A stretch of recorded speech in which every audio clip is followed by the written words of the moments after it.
Bom dia, irmãos.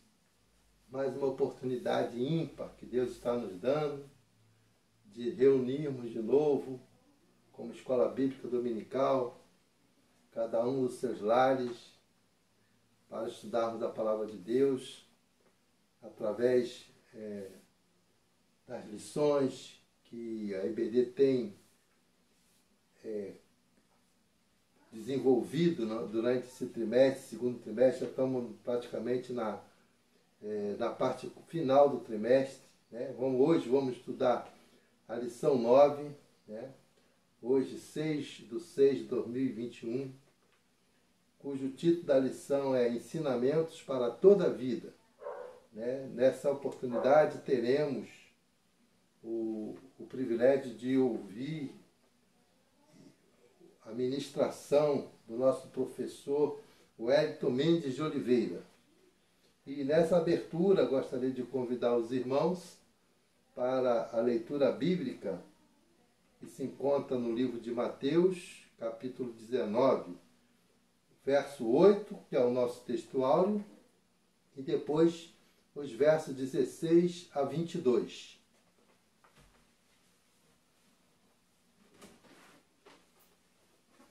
Diz assim o texto, Mateus 19, verso 8. Disse-lhes ele: pela dureza dos vossos corações, Moisés vos permitiu repudiar vossas mulheres, mas não foi assim desde o princípio. Aqui é Jesus respondendo o questionamento de alguns líderes religiosos que queria pegar Jesus em alguma falha para o condenarem. E no verso 16 ao verso 22, temos o texto que diz assim: e eis que se aproximou dele um jovem e lhe disse: mestre, que bem farei para conseguir a vida eterna? Respondeu-lhe ele: por que me perguntas sobre o que é bom? Um só é bom, mas se é que queres entrar na vida, guarda os mandamentos. Perguntou-lhe ele: quais? Respondeu Jesus: não matarás, não adulterarás, não furtarás, não dirás falso testemunho, honra a teu pai e a tua mãe, e amarás o teu próximo como a ti mesmo. Disse-lhe o jovem: tudo isso tenho guardado. Que me falta ainda? Disse-lhe Jesus: se queres ser perfeito, vai, vende tudo o que tens e dá aos pobres, e terás um tesouro no céu. Vem e segue-me. Mas o jovem, ouvindo essas palavras, retirou-se triste, porque possuía muitos bens. Que Deus abençoe a sua palavra lida aos nossos corações.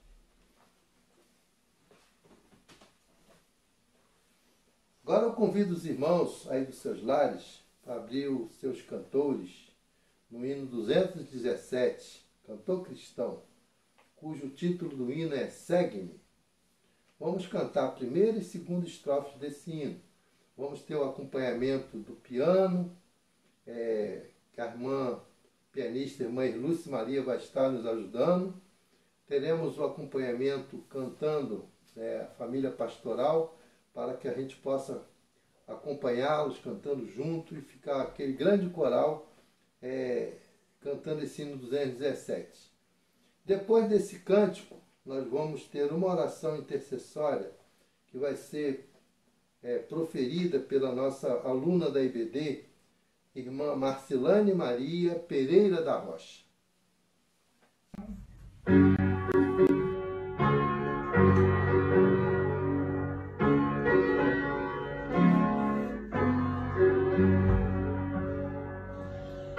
Escuta a voz do bom Jesus, segue-me, vem, segue-me, e atirei até a luz, segue-me, vem, segue-me.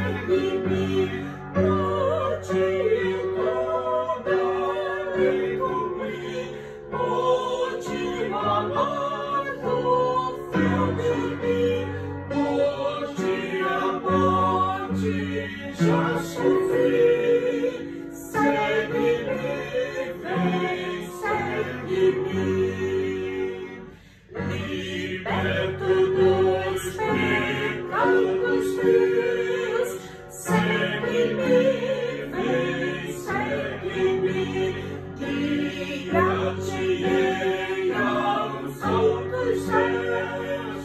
Segue-me, vem, segue-me, oh, quantas vezes te chamei e tu quebraste a minha lei, mas fiador eu fiquei. Segue-me, vem, segue-me. Senhor Jesus, obrigado, meu Pai, por mais um dia, Senhor, que estamos aqui na sua presença, Pai. Obrigado, Senhor, por estar abrindo aqui a escola bíblica dominical, Senhor. Agradeço muito estar aqui, Pai. E, Senhor, Senhor, olhe para as pessoas que estão doentes, Pai, por os enfermos, Pai, e que tudo dê certo na vida deles, Senhor. Que eles melhorem. Algumas pessoas que estão muito enfermas, precisando muito do Senhor, Pai. Olhe por eles, Senhor. Em nome de Jesus, amém. Bom dia, irmãos. Meu nome é Wellington Mendes de Oliveira. Nós vamos hoje, né? Semana passada nós trocamos um pouquinho a ordem, demos o número 10, né, da EBD, a lição 10 da EBD, e foi trocada a ordem, a gente tinha sido a 9, então hoje a gente vai voltar para o eixo aqui, né, dando a lição 9, né? A nossa lição 9, ela tem como texto bíblico Mateus 18 e 19. Então, eu vou ler primeiro o texto bíblico e o texto áureo, para a gente dar início à aula de hoje, né? Mateus 18, 19. Vamos lá. Também vos digo que, se 2 de vós concordarem na terra acerca de qualquer coisa que pedirem, isso lhe será feito por meu Pai que está no céu. Desculpa.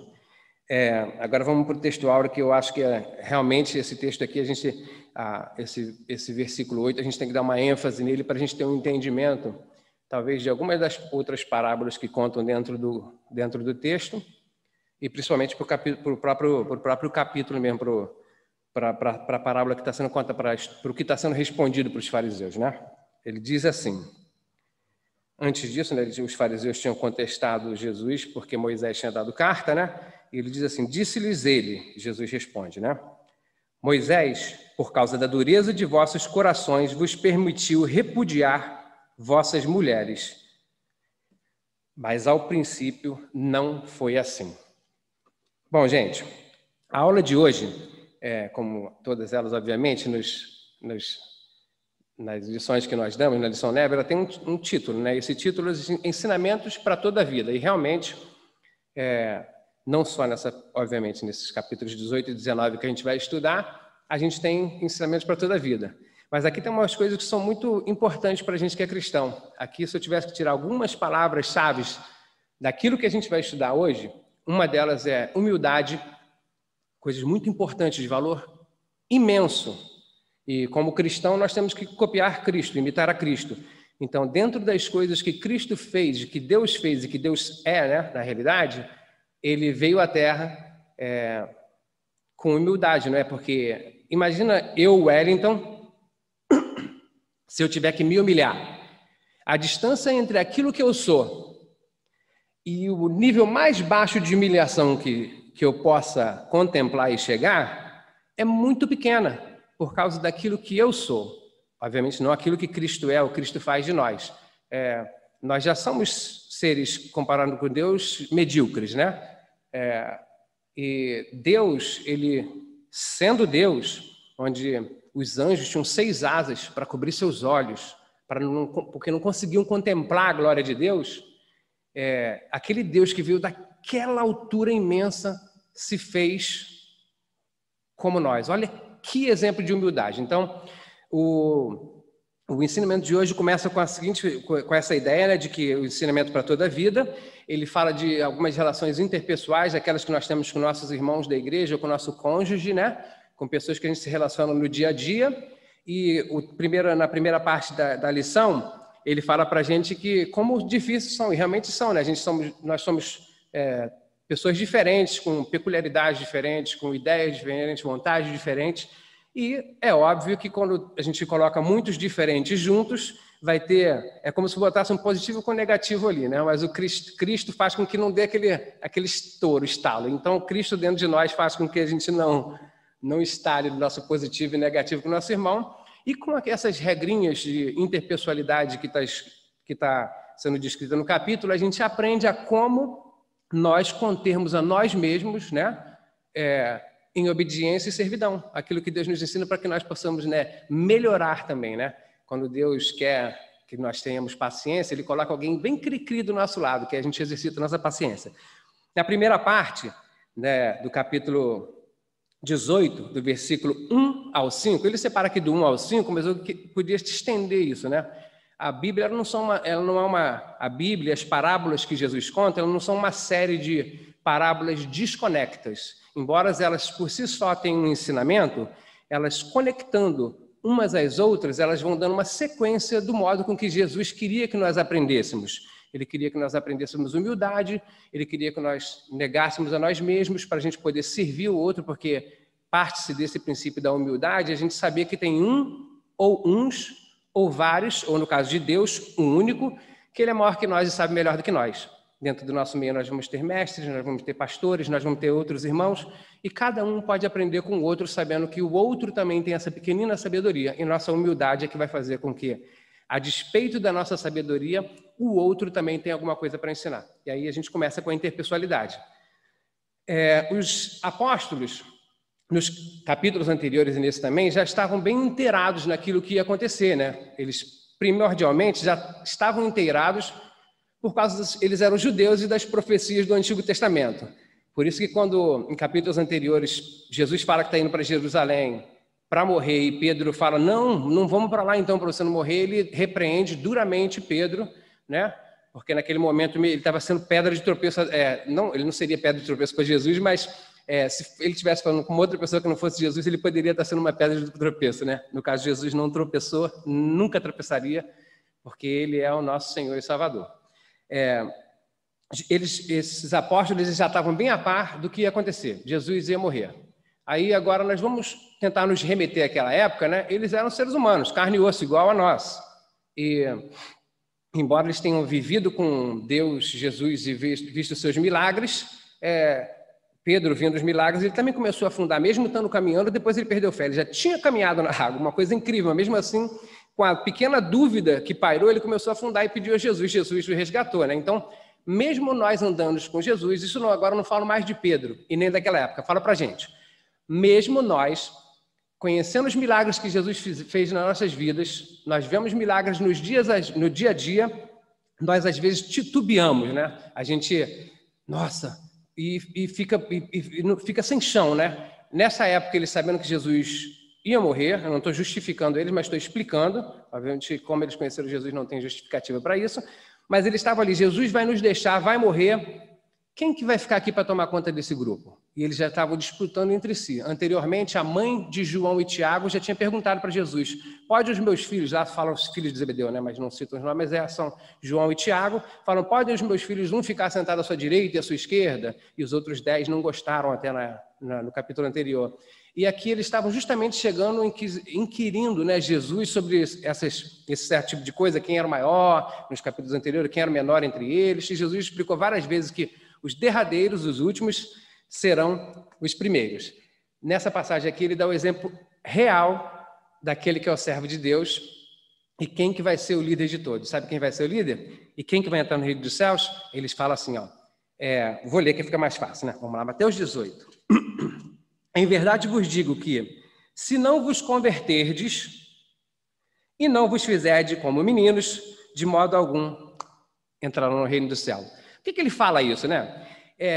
O século XX e até o século XXI agora se glamourizou o amor, a virgindade como pureza e E muitos anos foi ensinada essa passagem como que eles vão herdar o reino do céu porque criança é puro, criança é inocente.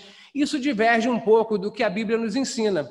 E o autor da revistinha, né, o autor, ele retrata muito bem isso, ele focou muito bem numa coisa que estava sendo perdida. Quando Jesus aqui nos compara que temos que ser como uma criancinha, ele fala justamente, como eu falo para meus filhos em casa, e eles me têm como referência. Ou seja, quando eles vão fazer alguma coisa que é certo ou errada, os meus filhos olham para mim, papai, é certo? E eu digo que é certo, e eles não têm um parâmetro para saber que é certo ou errado ainda, mas eles me seguem. Ele, não, papai falou, é certo. E a despeito de, às vezes, como nós adultos, as crianças titubearem, né? Mas no final das contas, elas acabam, né, obedecendo. Então, a subserviência, outra palavra-chave para esse capítulo é a submissão, que eu acho uma coisa super importante para nós que somos cristãos. Nós somos submissos à palavra de Deus porque nós entendemos, como acabei de explicar, que somos como crianças e como tais, o nosso Pai sabe mais do que nós. Aí 55 fala que os seus pensamentos são mais altos do que o nosso. Assim como o céu está para a terra, assim estão os pensamentos de Deus para conosco. 55:8, se eu não me engano, né? Dando continuidade, né? Aqui ele fala da criança nesse sentido, mas também fala na criança no sentido de nós adultos que somos, como no meu caso, eu me converti, né? Realmente, porque eu cresci numa igreja católica, depois fiquei anos fora de qualquer contato com qualquer tipo de religião. Eu vivia uma vida para trabalho, fazer os meus afazeres, festas, coisa normal de pessoas que não são de uma igreja ou que não têm um chefe, um patrão que nós escolhemos, um Deus amoroso e misericordioso como eu encontrei, né? Então, as pessoas novas na fé são crianças na fé. E Deus querendo que as pessoas entrem no céu, você tem que ser como uma criança, porque o meu filho, ele me vê como uma pessoa que quer o bem dele, que o ama e que sei mais do que ele. Então, ele me escuta e obedece aquilo que eu falo, na maior parte do tempo, né? Nós também desobedecemos o pai, mesmo sabendo. E aí, nós entendendo isso, ele faz isso porque ele é humilde bastante para reconhecer que ele é uma criança e eu sou um pai, que ele é pequeno e eu sou grande, que eu estou aqui há mais tempo e ele está aqui há menos tempo. E é dessa humildade aí que entrarão que nós entraremos, conseguiremos, né, entrar no reino de Deus, com a ajuda de Deus nos puxando, obviamente, senão nós não iríamos. Ele fala também dessas crianças nesse sentido, de pessoas novas convertidas. Como eles são novos convertidos, eles ainda não têm eles não estão firmados na rocha, como o próprio livro de Mateus explica, né? Eles não estão firmados na rocha, eles podem tropeçar pelo caminho.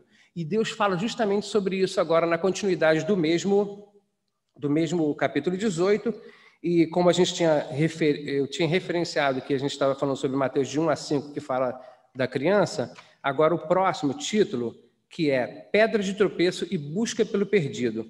Essa pedra de tropeço e busca pelo perdido começa no versículo 6 do capítulo 18, e no meio disso aí, no meio desses versículos, aí entra outra parábola, que é a parábola no versículo 10, mais preciso, a parábola da ovelha desgarrada. Desculpa, irmãos, deixa eu beber um pouquinho de água aqui.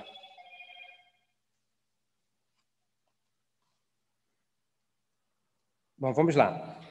Esses irmãos que estão ali na fé, ainda começando a caminhar conosco, Deus, ele não justifica o injustificável. Aliás, ele justifica o que não merece justificação. Mas aqueles que, a despeito de tudo que lhe é ensinado, não querem servir nesse caminho, ou então até mesmo nós com essas regras de convivência, quando nós burlamos elas, né, a gente pode servir para atrapalhar a caminhada desse irmão novo que está na fé. Jesus, ele alerta veementemente quanto a isso, e ele é bem incisivo. O que ele fala aqui é algo que a gente tem que realmente olhar com temor, né? Que a gente tem pessoas que estão caminhando com Cristo, ou então pelo menos estão aparentemente caminhando, ou começando nessa vida como cristão, e às vezes, muitas das vezes, como eu disse, né? As parábolas elas são concomitantes, ela dá entrada para a outra, então ela explica o anterior, né? Ele fala para você não ser pedra de tropeço. Como? Eu, às vezes, com os fuxicos, coisas, fofocas, e às vezes a pessoa entra nova numa igreja que fala tanto do amor de Cristo, da misericórdia, do perdão, e ela vem para a nossa igreja e a gente, com as nossas cochichos, palavras, com ofensas, ou às vezes até mesmo pode partir da própria pessoa, mas aqui a gente está falando da pedra de tropeço. Você pode atrapalhar a caminhada do seu irmão. E, obviamente, né, se a gente olhar de frente para trás, uma pessoa que lá Deus já viu que é salva, hoje em dia ela já estava salva, mas tem pessoas com a gente que elas podem se perder pelo caminho. Elas se perdem justamente por causa de nós, dos modos é porque nós podemos ser essa pedra de tropeço. Deus fala que se nós, antes é melhor para nós, é uma solução melhor para qualquer pessoa pegar uma pedra gigantesca, que na realidade eles chamam de uma pedra de moinho gigantesca, amarrar no pescoço e se atirar no mar e morrer afogado daquele jeito. É antes fazer isso do que nós atrapalharmos a caminhada do nosso irmão. Nós estamos aqui muito pelo contrário, para ajudar a caminhada do nosso irmão. Ele fala aqui também para nós tomarmos muito cuidado. A Bíblia fala em Coríntios, né, que aquele que está de pé, cuide para que não caia. Então ele aqui já falando de você ser da possibilidade de você fazer com que um outro pequenino tropece, ou seja, diretamente falando assim, ó, você ajudou aquela pessoa a largar a vida em Deus, a apostatar, ou não seguir o caminho, ou não buscar mais esse caminho, né? Você atrapalhou essa pessoa no caminho. Então, Deus fala para você, cuidado com o que você fala, cuidado com o que você diz no dia a dia. Vamos tomar cuidado, irmãos. A gente está aqui para fazer o oposto, fazer o nosso ID para trazer pessoas. Que às vezes, sendo pedra de tropeço, nós tiramos pessoas. E essas pessoas, elas têm que tomar muito cuidado, porque às vezes está dentro da concupiscência individual. Ou de fazer fofoca, ou de fazer coisas que não deveriam, né? E Deus fala para a gente, se você tiver um problema, que o seu olho, com a concupiscência dos olhos, tiver algum problema com isso, é melhor que você arranque esse olho, porque é melhor entrar no céu sem um olho do que ir para o inferno com o corpo inteiro intacto. É a mesma coisa ele fala com os braços, né? É uma coisa perigosa para a gente, porque até a testa, sou eu realmente aquela criança humilde, disposta a obedecer, mesmo não entendendo às vezes a maioria das coisas, porque né, o evangelho ele é loucura para os que perecem. Para nós, ele vai parecer ter um sentido, né? Como é que pode o último ser o primeiro? O último não é o primeiro. Quem ganhou a corrida, medalha de ouro, primeiro lugar para ele. Mas aqui não funciona assim. É ganhar para perder. Aquele que quiser achar a sua vida, perdê-la. Os derradeiros serão primeiro. O evangelho de Cristo ele não é pragmático. Pelo menos no sentido da pessoa que não está dentro da igreja e dentro do entendimento da Bíblia, né? Nós somos pragmáticos em seguir o que a Bíblia manda, né? Assim, o que manda, independente de parecer ou não correto para o mundo inteiro, é correto para Deus e a gente obedece. Se você, por um acaso, ou alguém, por um acaso, for pedra de tropeço para alguém, e por algum motivo essa pessoa se afastar, olha só, né? Como que dá início à introdução e à explicação do próprio. Deus, antes de falar do versículo 15 em diante, ele faz questão de falar o versículo 10 antes, para mostrar como o amor dele é.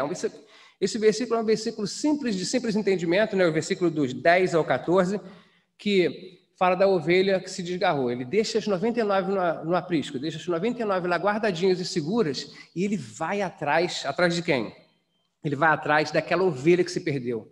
O amor dele é tão grande, tão individual, que ele ama sem acepção de pessoas. O amor por aquela uma que perdeu. E quando ele a acha, a Bíblia diz que ele fica mais feliz porque achou aquela do que por as outras 99 que não se desviaram, né, de Deus. Que não se desviaram de Deus. Por que Deus mostra isso? Ele mostra isso através da Bíblia inteira, né? Ele mostra como ele é um Deus de amor. Ele fala em Coríntios sobre amor como sendo de todas as coisas a maior delas, né?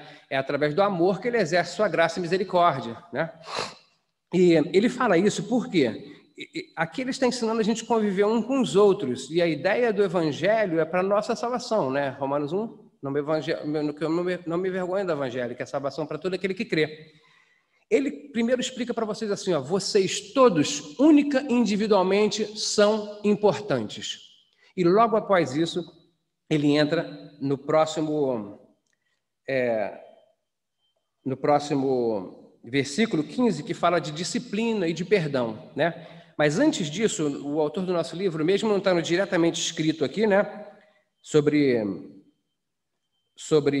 nós como irmãos, né, o autor diz, né, qual de nossa atitude quando o nosso irmão volta, né, aquelas pessoas que estão lá, são ovelhas perdidas, não está dentro do contexto quando você olha por um outro prisma, né? O contexto aqui é sobre o resgate da ovelha, mas o autor do livro quer frisar, e é bom a gente aprender sobre isso mesmo, que tem muitas pessoas que estão no mundo, que foram da igreja e não voltam, com medo do olhar das pessoas, de como a gente vai tratá-la, como a gente vai julgá-la, né? Que a gente está julgando quem é de fora, o que não deveria, né? Ou quem está fora, que não deveria. A Bíblia fala que a gente julga aqueles que estão dentro, não aqueles que estão fora. Isso está em 1 Coríntios 5, né? Sobre a gente, os de dentro, julgamos nós uns aos outros, para a repreensão, que vai até vir na próxima explicação. Mas os de fora deixa que Deus vai julgar. Ele vem esse medo e essa repreensão da pessoa voltar para a igreja por causa das nossas atitudes.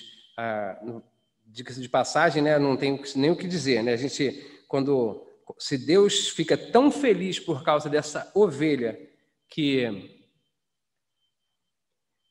tão feliz com essa ovelha que voltou, nós também deveríamos ficar. O interessante é que quando a gente fala e explica isso para a pessoa, olha, nós vamos ficar muito contentes com essa ovelha que voltou. Parece que é da nossa natureza ser assim, principalmente com aquilo que a gente tem aprendido na cultura atual, né? Mas se você for ver, algumas passagens atrás, a gente fez um estudo sobre uma pessoa, né? Algumas aulas atrás, um estudo sobre o trabalhador, né? Que o seu senhor foi angariando pessoas para trabalhar durante o dia e começaram a trabalhar de manhã. E de manhã, ele prometeu pagar um denário, né, o dinheiro da época, 1 denário para cada um por dia de trabalho. E no percurso, pessoas chegaram mais tarde, começaram a trabalhar só 10 horas da manhã. Ele precisava de mais funcionários, 10 horas da manhã, e essa pessoa começou a trabalhar também. A outra começou a trabalhar só às 5 horas da tarde e parar de trabalhar às 19 horas, né, às 7 horas da tarde. E no fim do dia, ele pagou igual para todos. Embora que pareça assim, não. Quando eu receber essa pessoa de volta na minha igreja, eu vou ficar muito feliz porque eu recebi. A nossa natureza real não é essa, isso é uma cultura. A nossa natureza é justamente de julgar. Por isso que é bom a gente aprender sobre isso. Você viu que naquele lugar o Senhor falou assim, eu vou te dar 1 denário pelo dia inteiro. Quando ele chegou no fim do dia e deu 1 denário para quem trabalhou apenas 2 horas, aquela pessoa ela ficou descontente com aquilo. E isso é meio que natural da gente. Já imaginou? Você trabalha o dia inteiro, outra pessoa trabalha só 2 horas e ela recebe o salário igual? Só que, na realidade, você recebeu justamente aquilo que te aprazia. O teu problema, então, seria resolvido se o teu irmão ganhasse menos. Olha só, essa é a nossa natureza. Se o seu irmão tivesse ganhado 25 centavos, você acharia mais justo e ficaria mais feliz. Então, por isso que eu trago aqui, para a gente tomar muito cuidado, porque às vezes na nossa mente, a priori, né, a princípio, a gente acha que fica feliz. Mas se fosse assim, a gente não estaria nem citando isso agora. Acontece muito de nós dentro da igreja, quando recebermos a pessoa, a gente querer que ela volte porque isso foi nos ensinado, mas ainda não está no nosso coração. Então, o desejo aqui é para a gente conseguir colocar isso no nosso coração e moldar no nosso coração. Felicidade de buscar a ovelha desgarrada, a felicidade daquele que recebeu 1 denário por meio-dia, ou aquele que recebeu 1 denário sem nem ter mesmo trabalhado porque ele estava precisando, e ele é meu irmão. Essa é a mensagem que eu quero passar, de acordo com aquilo que ele colocou no livro, né? Como eu disse, e continuo dizendo, eles não são aleatórios. Olha só, primeiro ele fala do menino, da humildade, pedra de tropeço, aquele que tropeçou. E agora Deus é muito incisivo.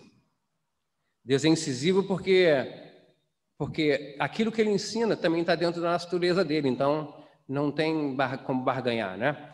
Ele agora, nesses versículos agora que vão do 15 ao 35, ele fala sobre 2 coisas. A primeira delas,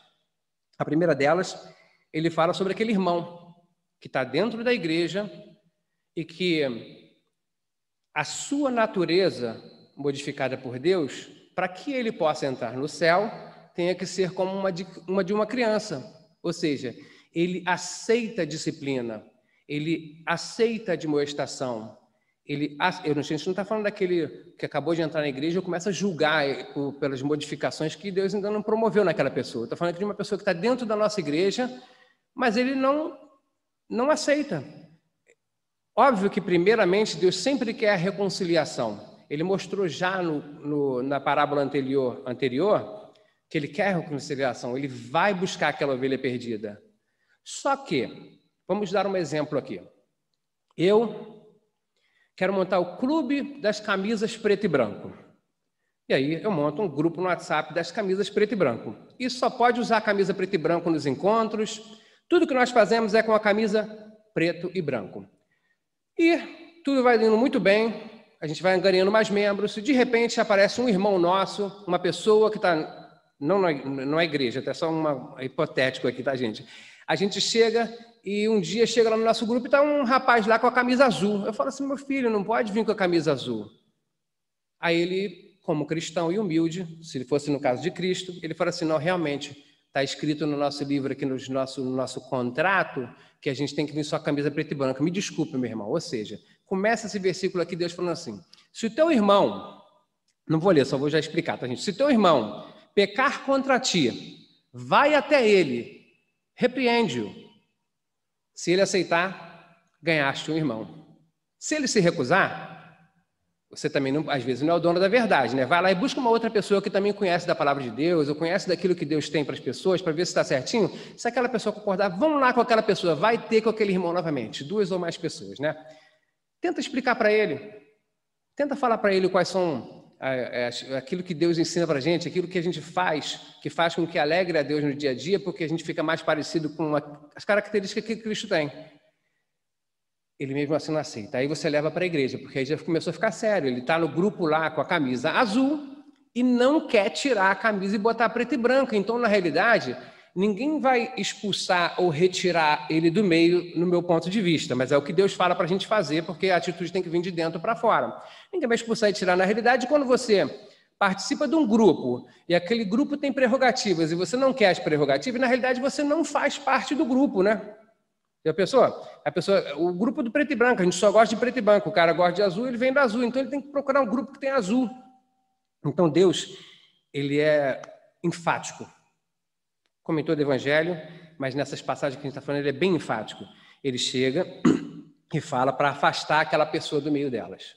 Se ela não quiser ouvir, se ela não quiser seguir, até porque a prerrogativa, né, de um cristão é a submissão, obediência, né?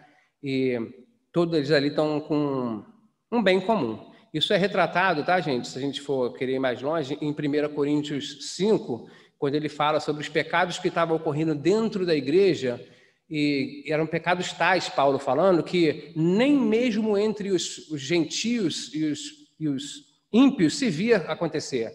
E ele fala, ele é bem direto e incisivo em 1 Coríntios 5 sobre o que está ocorrendo aqui nessa situação, né?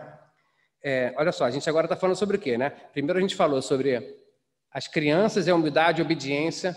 As pessoas que às vezes não seguindo tão bem essa obediência faz com que tropecem uma ovelha e se desgarre. Aqui agora Deus mostrando que a gente quer que todas as pessoas dentro da igreja assimilem, entendam, sejam participantes do corpo de Cristo, mas tem pessoas que mesmo estando vindo há muito tempo na igreja não são ainda participantes, ou não são participantes mesmo, elas só frequentam a igreja, mas elas não são submissas, ou seja, de qualquer forma, ela, baseada no início do capítulo 18, ela não é uma pessoa que vai herdar o reino dos céus, porque ela ainda não foi transformada por Deus, porque aqui a gente está falando de coração de pedra, gente, alguém que ainda não foi transformada para obedecer. Em Ezequiel, no livro de Ezequiel 18, ele fala que temos um coração de pedra e que Deus vai colocar um coração de carne para que nós conseguimos seguir os preceitos de Deus, e ouvir ao Espírito Santo seguir o preceito de Deus.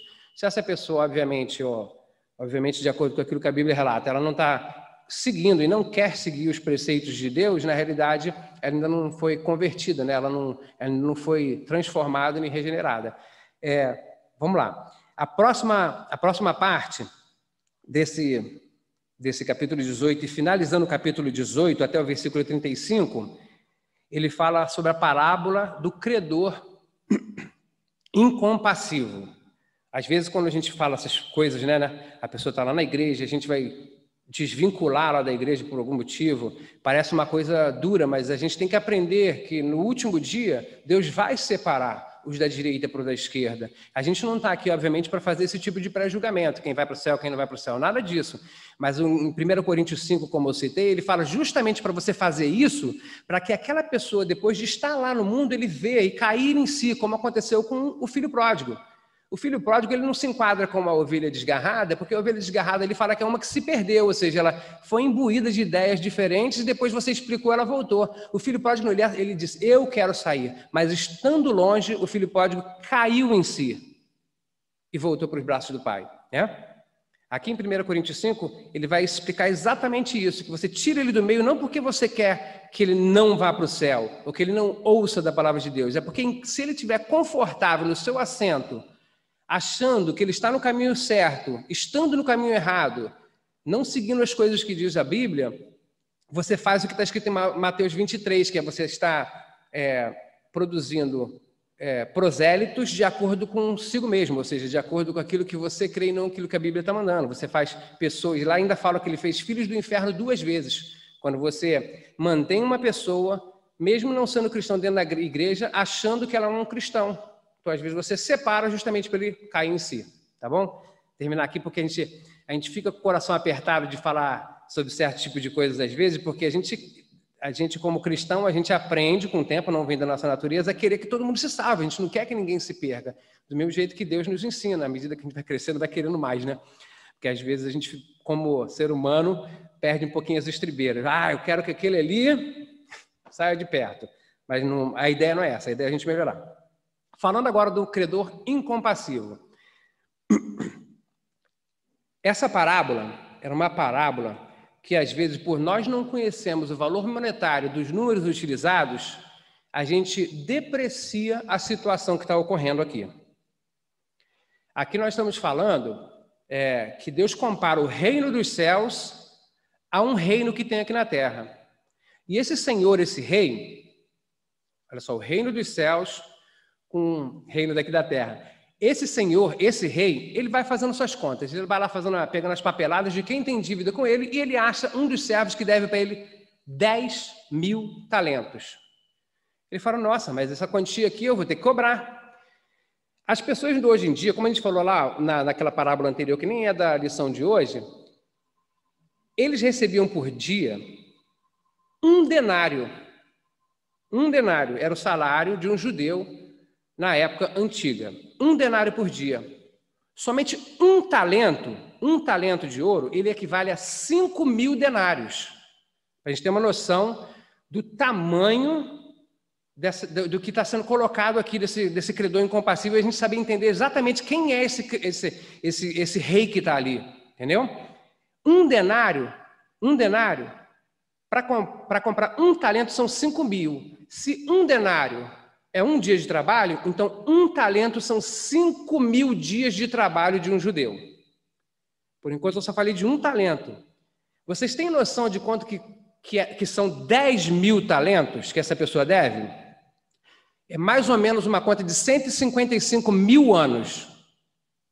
Ou seja, de Abraão até nós hoje, que era mais ou menos 3, 4 mil antes de Cristo, até hoje são 6.000 anos.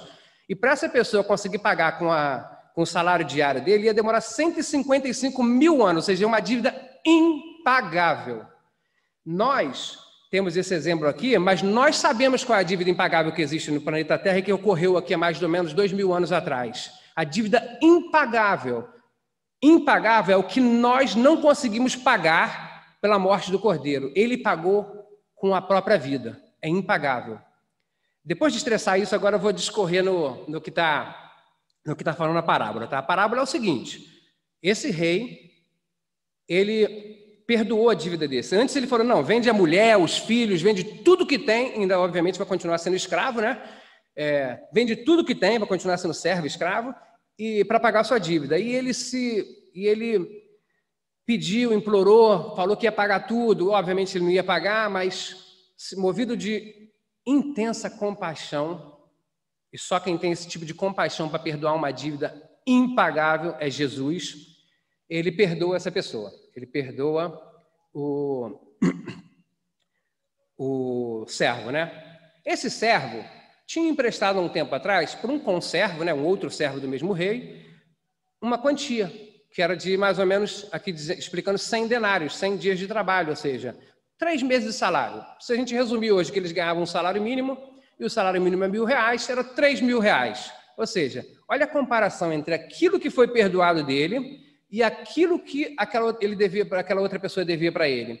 Quando essa pessoa foi ter com ele e falou, não, eu vou te pagar, espera aí. E ele começou a botar pressão, botar pressão. A outra pessoa pediu por favor, se ajoelhou, implorou, mas mesmo assim o credor foi incompassivo. Estou usando as mesmas palavras daqui porque acho bonitinha a palavra credor incompassivo, tá, gente?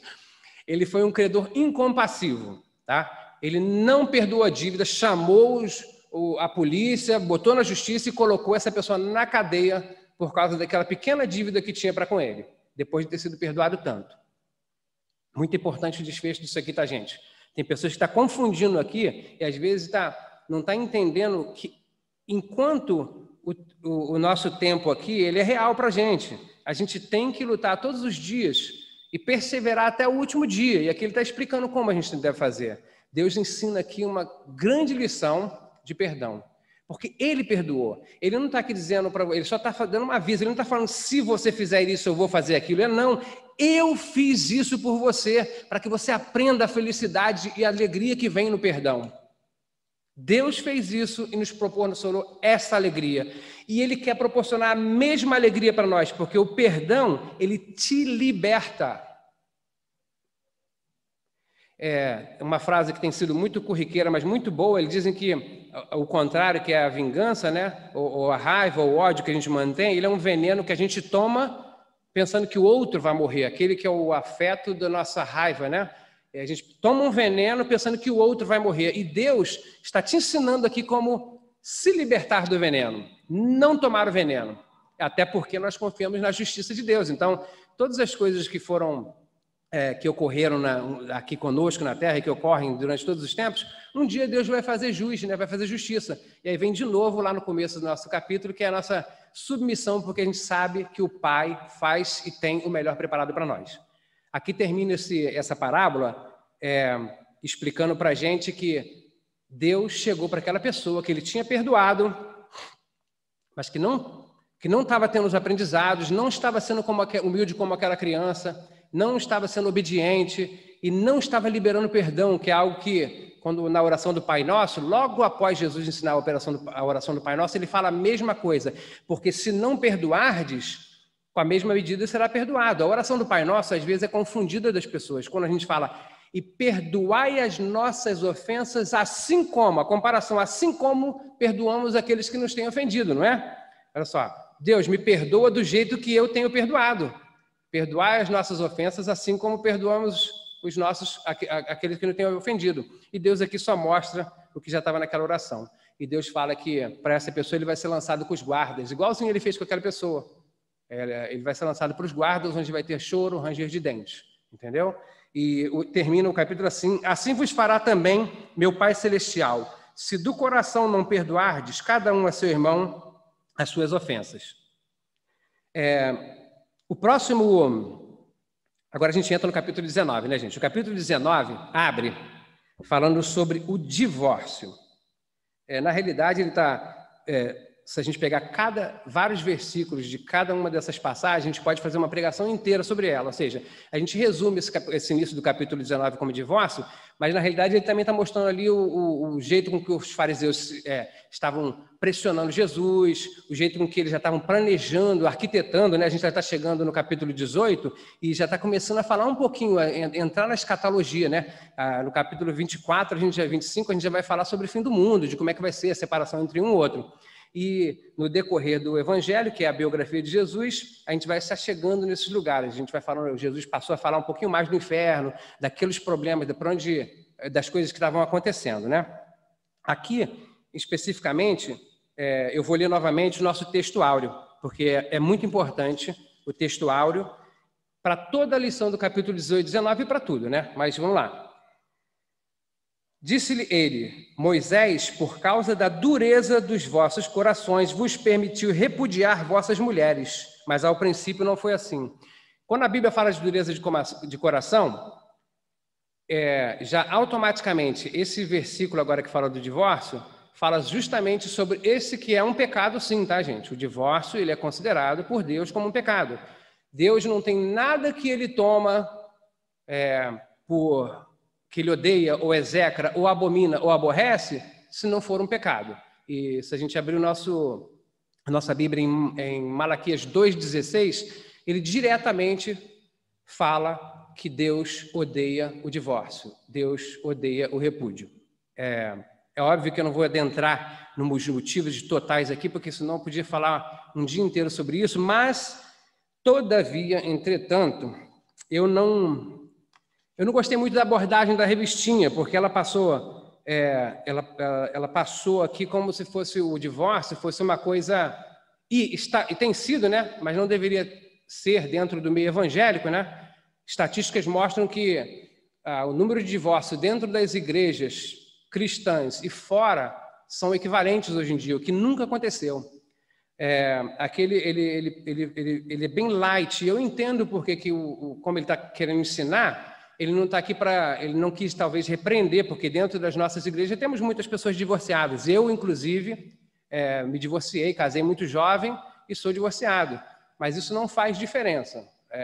Não é porque o pecado é meu que ele é menor ou maior, tá, gente? O que a gente pode falar sobre isso para a gente poder, primeiro, antes de a gente poder explicar, apaziguar o coração dos irmãos que estão dentro da igreja e são divorciados como eu. Eu não estou arrumando desculpa para mim, simplesmente eu estou falando o que Deus ensina. Não existe ex-divorciado do mesmo jeito que não existe um ex-assassino. E todas as igrejas são repletas em 100% de sua totalidade de pecadores. Simples assim. Dentro da igreja, nós somos pecadores redimidos por Cristo. Simples assim. Quando a gente leu esse versículo áureo, ele fala da dureza de vossos corações, não é? É por causa da dureza de vossos corações, não é à toa que Jesus fala do divórcio logo após as duas parábolas anteriores. Olha só, uma fala da dureza do coração daquele irmão que estava na igreja e que ele não aceitou a repreensão nem de um, nem de dois e nem da igreja. Ele não aceitou a repreensão. E logo após isso ele fala sobre que o cobrador incompassivo, não é? A pessoa que não perdoa. Ou seja, aqui ele está falando justamente sobre isso, porque o casamento, para quem é casado ou para quem não é, fica a lição, ele é um perdoar diário. Um perdoar diário. Aqui ele fala no livrinho, e eu não concordo, que a pessoa às vezes casa rapidamente e não casou com a pessoa correta. Tem um pastor que eu não sigo, ele é um pastor que todo mundo conhece porque ele conta muita piada na internet, é bem legal e descontraído ouvi-lo, que se chama Cláudio Duarte. Ele fala uma coisa que eu creio naquilo que ele fala. Não existe a pessoa certa. Você escolhe a errada e faz dar certo. O casamento, ele é uma corda de 3 dobras. E você não casa com a sua esposa somente, sua esposa não casa com você. O casamento, ele não é feito por nós, ele é feito por Deus. A Bíblia, em sua totalidade, explica que o casamento é uma união monossomática. 2 carnes e se fez um. 2 carnes e fez um.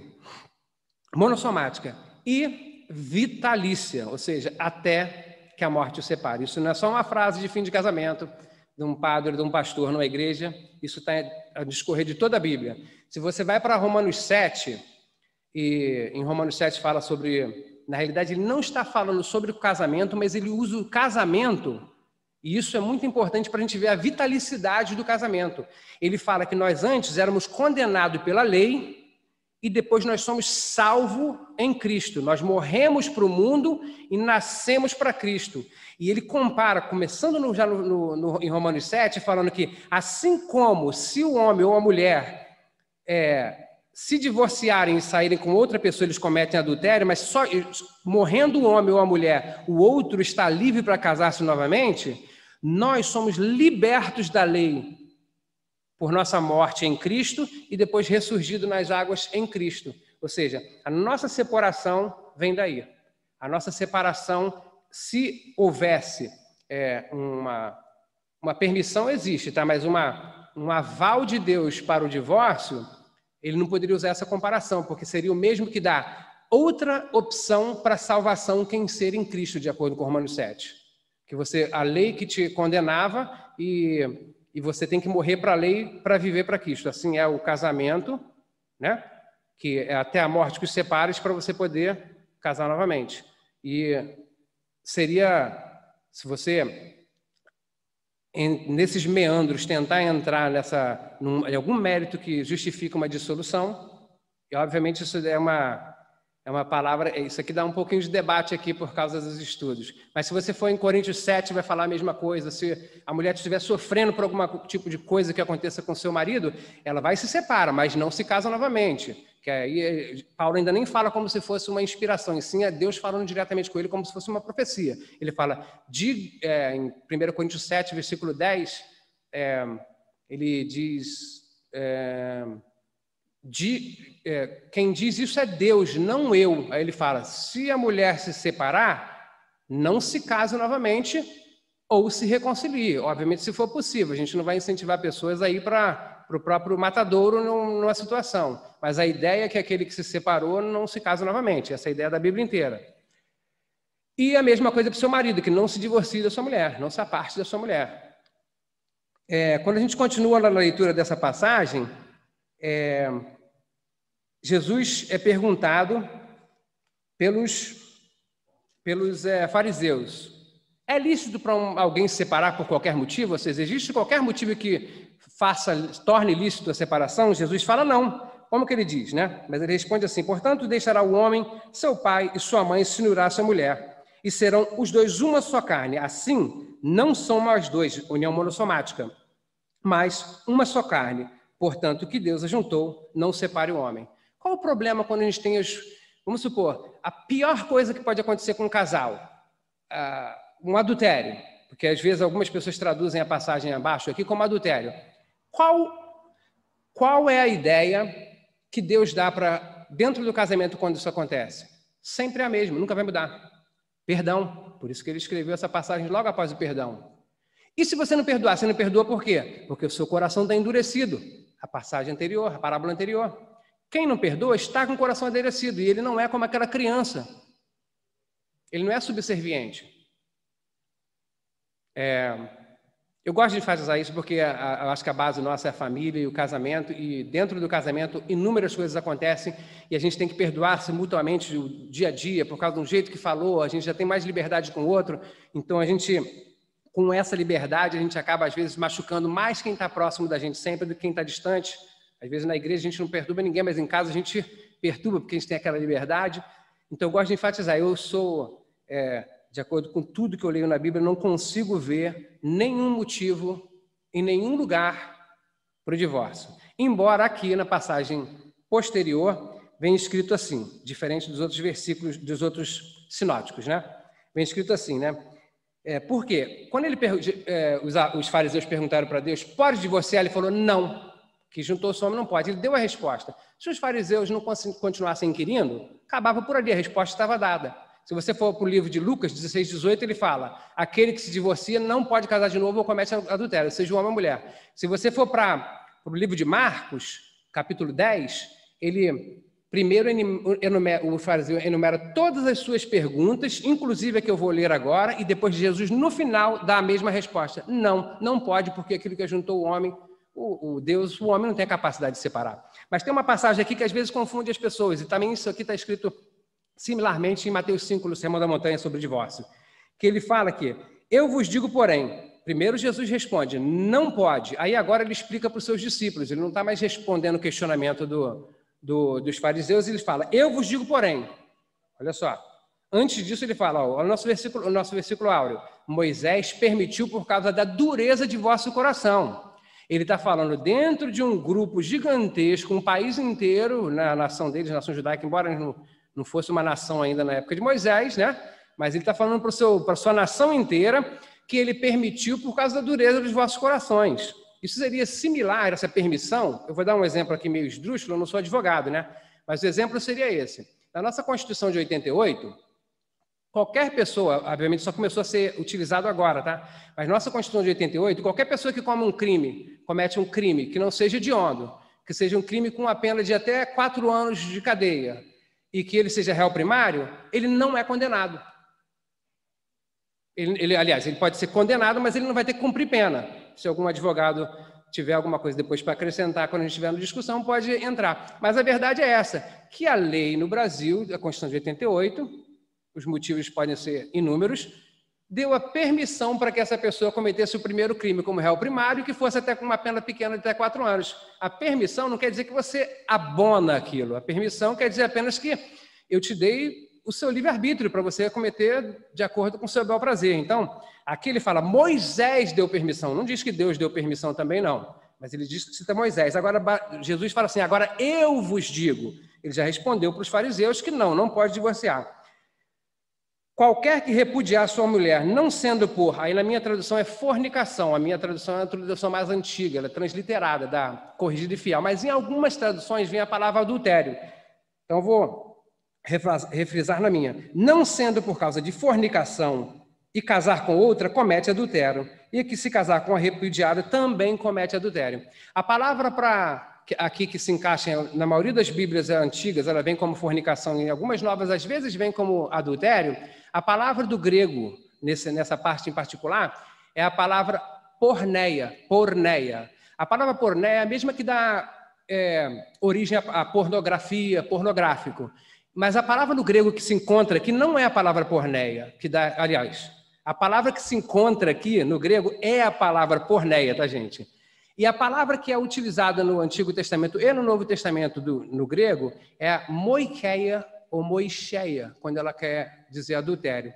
Essa passagem de Jesus, para uma vertente, e aqui é a minha vertente, acredita-se que aqui ele está falando da mesma coisa que José fez com Maria. Ele está falando de fornicação. Todo o ato sexual antes do casamento é uma fornicação. Todo o ato que você comete de traição contra o seu cônjuge sexualmente, a gente chama de adultério. Como a palavra aqui ela é fornicação no original, indica que Jesus agora, respondendo já que não pode se divorciar, aqui ele está falando do que era o casamento judeu, que a gente tem que entender como é que funcionava. O casamento judeu, a partir do momento que você... se desposava, que é como se fosse hoje em dia o equivalente a se ficar noivo, você já era casado. E para se separar, você tinha que se divorciar, você tinha que ter o repúdio.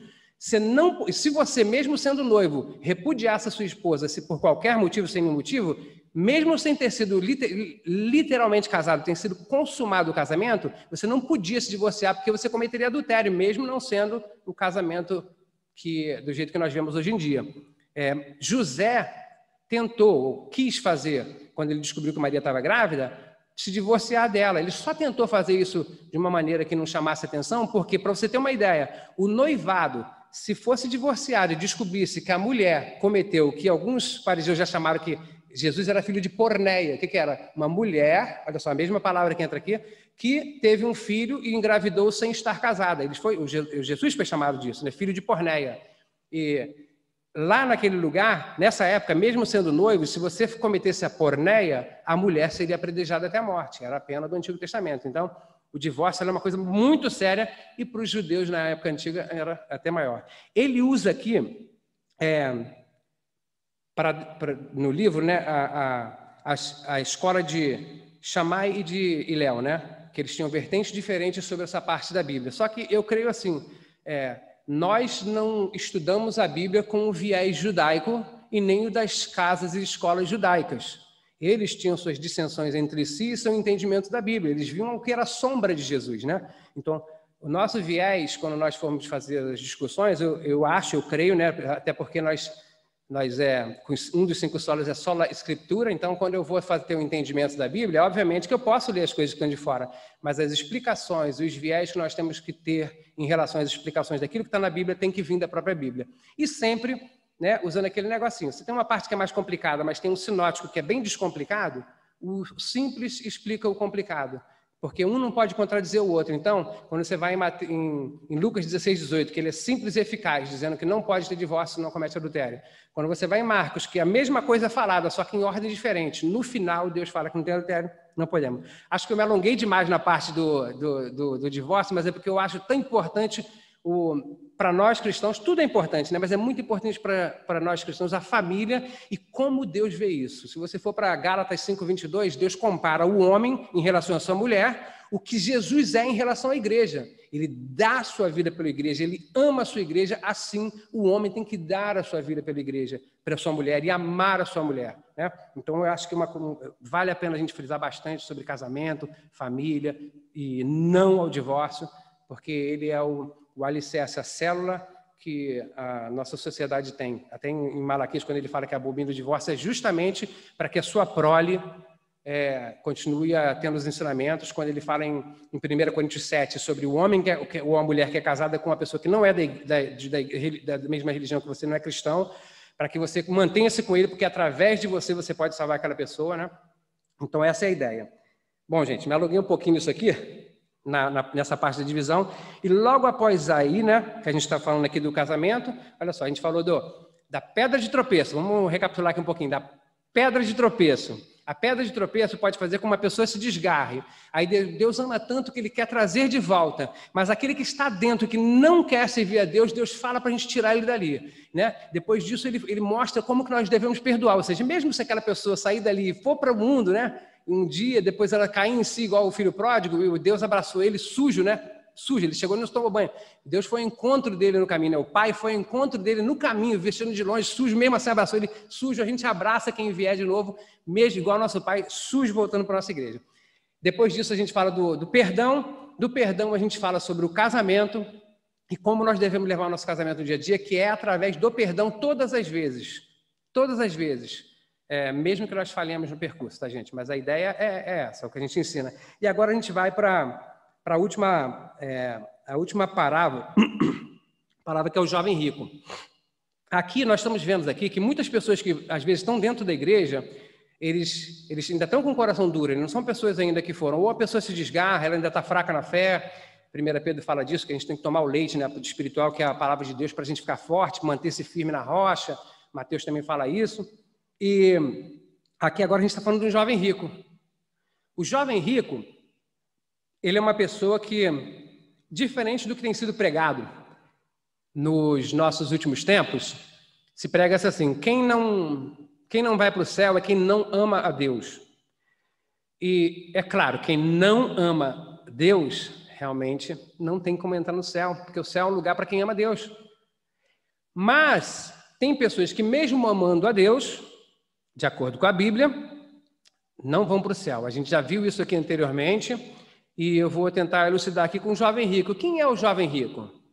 O jovem rico é uma pessoa que sempre seguiu os preceitos, ele está lá dentro da igreja e ele fala que ele crê em Deus, ele acredita naquilo que Deus tem para oferecer para ele. O jovem rico, a palavra do jovem rico é até simplista, é muito fácil da gente explicar. Porque é uma pessoa que ele quer servir a Deus, ele quer alcançar o reino dos céus, ele reconheceu Jesus como Deus, ele sabe o que tem que fazer, só que a Bíblia fala que a gente não pode servir a dois deuses, porque você vai deixar um em detrimento do outro. A Bíblia não fala que quando você crê em um, você não crê no outro, não. A Bíblia fala que onde está o nosso coração, no término dessa passagem, ali estará o nosso tesouro, aquilo que a gente aprecia mais e aquilo que a gente gosta mais.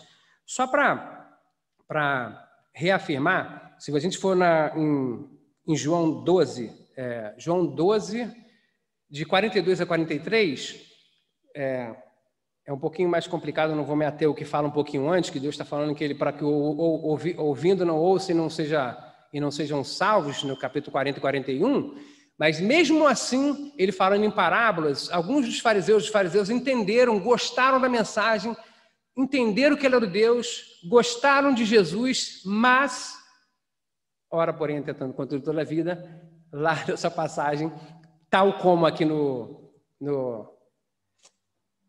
jovem rico,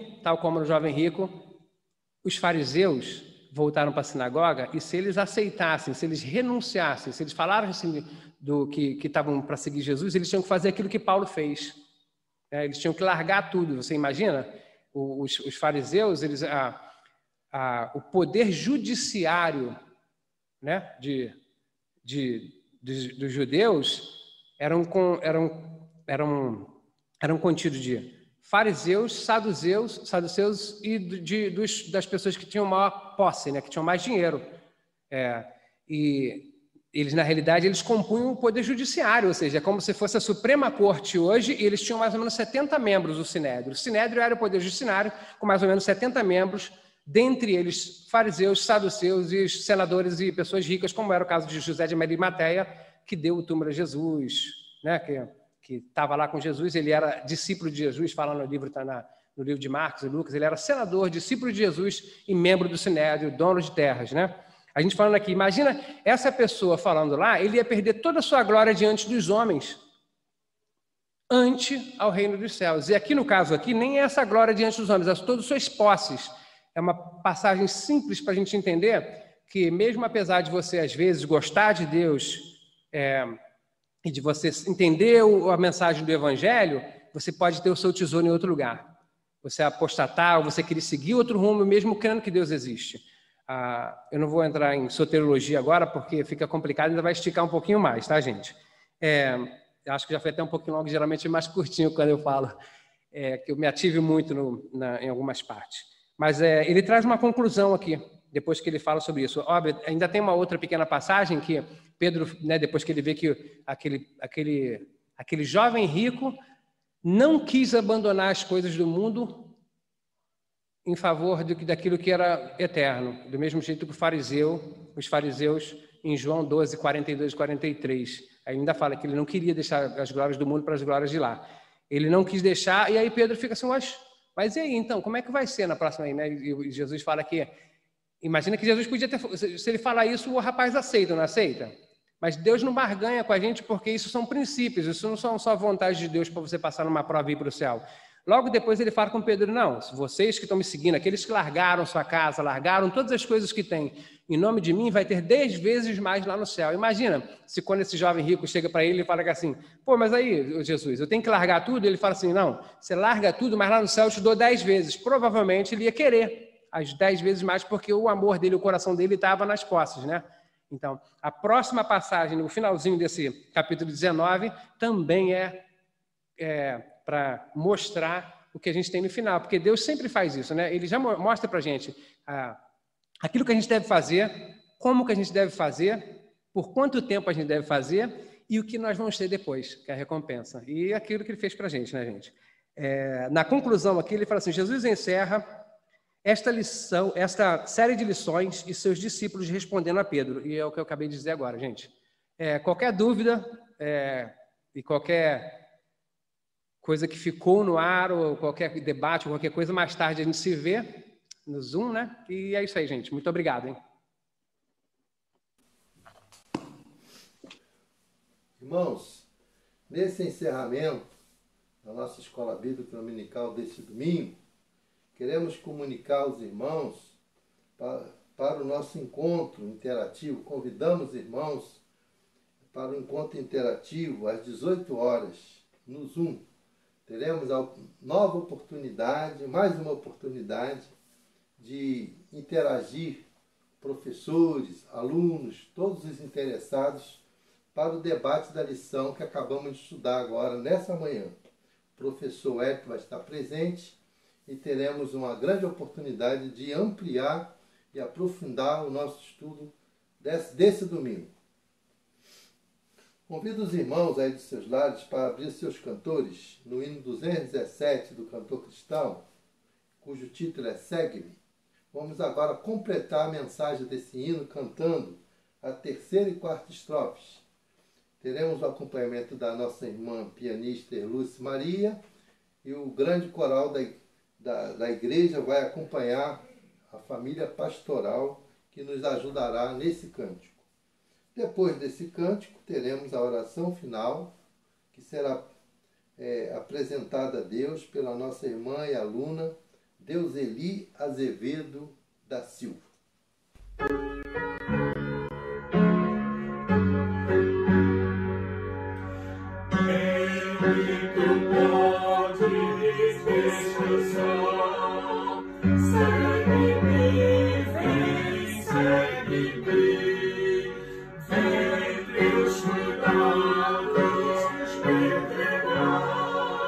Segue-me.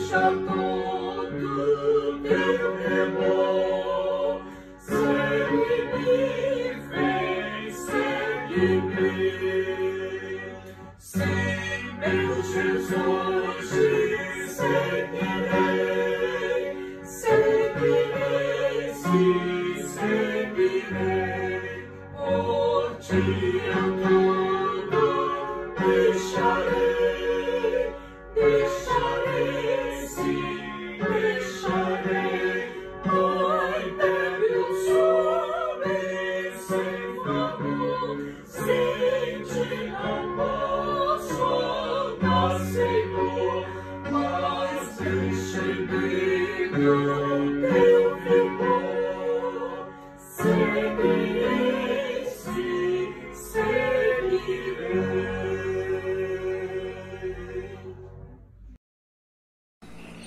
Senhor Deus, Senhor Pai, nosso Pai que está no céu, Senhor.